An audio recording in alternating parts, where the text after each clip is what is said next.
Welcome back, folks, to Let's Play Spunty's Reign. Let's join a tournament. This might be the last tournament we do in this Let's Play, as it is a tournament in Praven, and Praven is where we are going to have the wedding. By the way, you, sir, take that lance to your horse. I'm wearing green. This will be really embarrassing if I don't win this tournament. But I will win. Do not worry. I will win. By the way, bad news for you. Your tournament has ended. Mine has just begun. Let's charge into a corner. There is no way this can be bad. Oh dear. The problem with lances is they are useless if you're not on a horse. So unfortunately, this chap... Oops. Would have been done. No! I was trying to press delete, accidentally pressed tab. That sort of stuff can happen. What is going on over there? Well, nobody I'm involved with, team-wise, is fighting. But I'm still going to interrupt. Oh, well. It's now 2v2, I think? Practically. No, make that 1v1v2.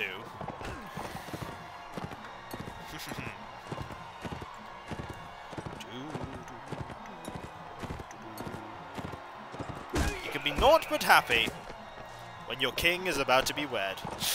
To a fine lady indeed. And with a very noble and generous father. Oops. Dearie me. Are you any good at actually... There we go! 260% speed bonus. That's a lot of damage that bonus damage that I got there. Yep, in Praven, there is naught but lance matches. Which does make it a little difficult sometimes. Fortunately, if you dismount them pretty quickly, it becomes trivial. Good old couch lance damage. Let's get the other guy in red. There we go! Sorry, sword sister. I must win this. I must be the one to seize the day. Ha-ha! Victory! And it's... ooh. 1v1v1 next. Well, clearly we want to wait for these two to charge and then completely interrupt their fight. Like so. Now you have the inevitable problem of dealing with one person. You have to do some very interesting side maneuvers so that you can hit them without them hitting you easily. And victory is yours. 1v1, eh? Well, I'm not going to give him an opportunity to hit me. No. He'll try. Disinterested in him being able to actually hit me. However, I will constantly poke him with a stick. Very well done, you actually blocked it. However, you or your horse will fall. And you fell. Excellent. And who's left? The king is playing? Well, it's probably going to be me versus the king at the end of this. And trust me, kings in this game have quite good stats. They're pretty good at what they do. Fortunately, so am I.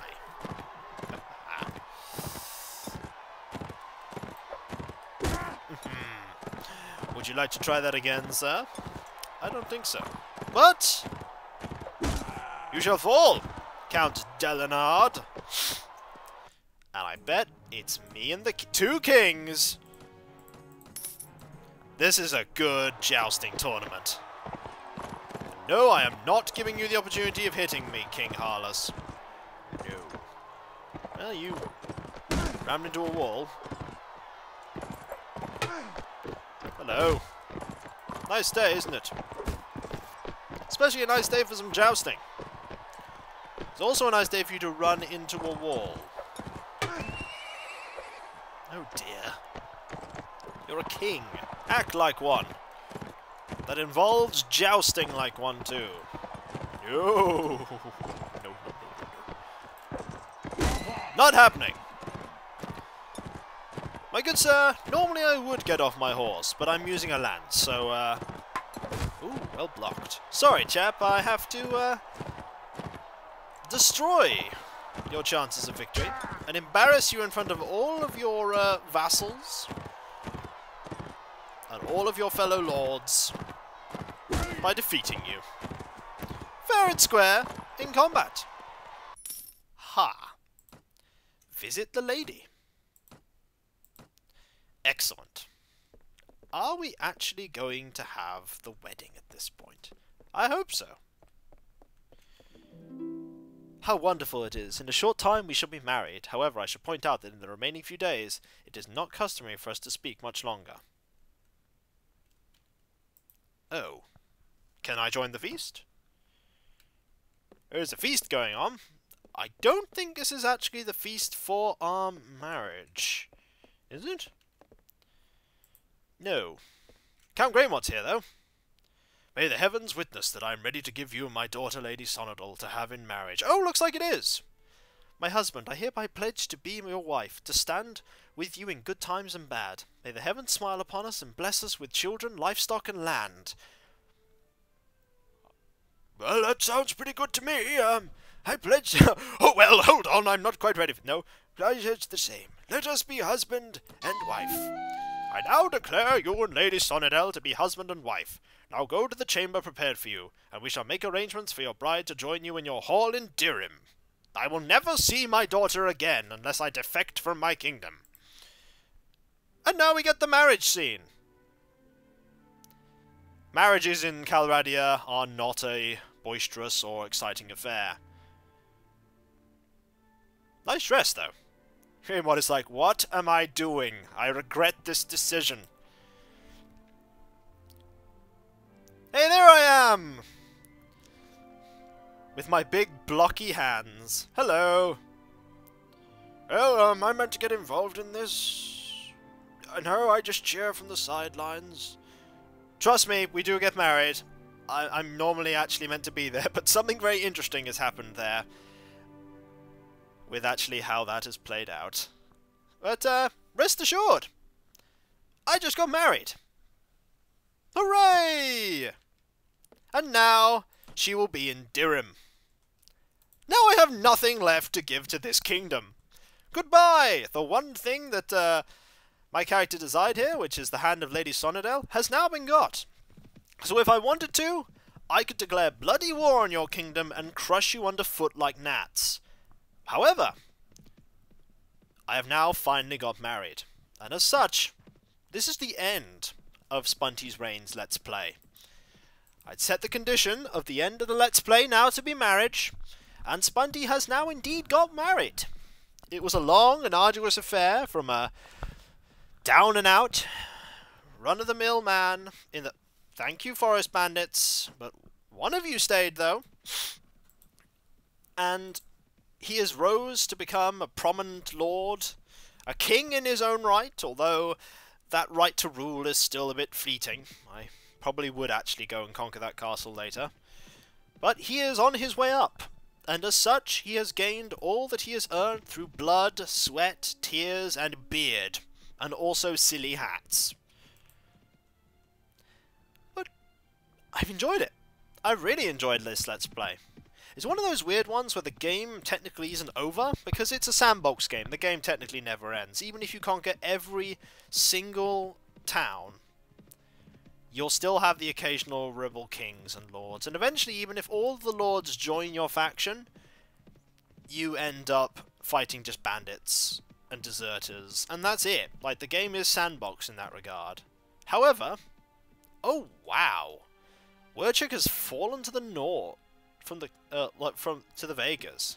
Ouch. So now if we go to Dirim, we'll actually find, in the castle, my wife. There she is. Hello. Who are you? I've no idea who you are. But there's my wife.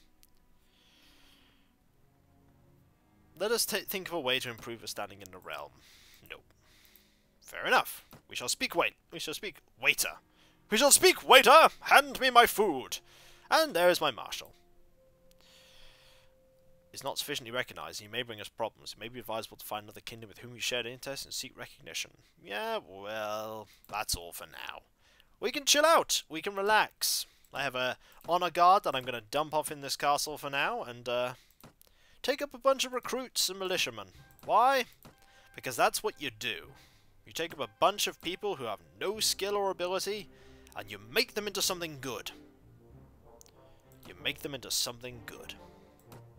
Also, we have a lot of troops. So that's what I do. But not now, because the Let's Play is in fact over. I've really enjoyed it. I love Mount and Blade Warband. It's extremely fun. I played the original, and I sat there, and I didn't fully understand it, and I failed horrendously. I constantly raided one village to get, like, pitiful amounts of money and supplies, and then when I finally decided to join the kingdom, they give you the worst village in the worst holding in the kingdom, which happened to be the village I'd raided 1 billion times, and they hated me. Going from that to playing Warband, Warband's better in my opinion, and now being able to found my own kingdom, albeit on a low difficulty setting, is very, very good for me, and I think I really enjoyed it, and I hope you have too! I really enjoy the games these people put out, even though they're few and fleeting. Fire and Sword, didn't like it as much though, really didn't. The flat terrain, the bland, featureless kingdoms, and the fact that there were guns. I didn't really like the guns in it, to be honest. But with rumour of there being the Mount and Blade 2 and still being in development, I really hope, if it's anything as good as Warband, I will be all for it. Will Mount and Blade Warband ever return? It might. Not in the same vein. I think if it returned, I'd be playing on a harder difficulty for a start, so I would struggle more. But I would also probably join a kingdom. Perhaps I might in fact join the Swadians, or the Kyrgyz, and see where I go. But I have a few ideas for that. But that's for another time. The Let's Play's not had the triumphantly, amazingly, like, trumpets, bells, whistles, and explosions ending, but it doesn't have to. Because technically the game goes on. And now married, Spunty would want to expand his kingdom and see what's happening, and eventually go against one of the proper, fully fledged kingdoms with his own army of vassals and crush them or be crushed. Calradia is, if ever there was, a land of feuding, bitter warlords and kings with little authority, and the sword is what truly rules. And until your sword arm grows weak, you can forge your own empire. I'm Kikoskia, and this was Spunty's tale that turned into Spunty's reign. Will we once again tread into Calradia? Not any time soon, but I'm not going to rule it out. So I'll catch you later, folks. I'll see you then. Later. You do realise now that all we're going to hear from many generations of Calradians is stories about the hero of Vadar. But that's for another time. See you then. Later.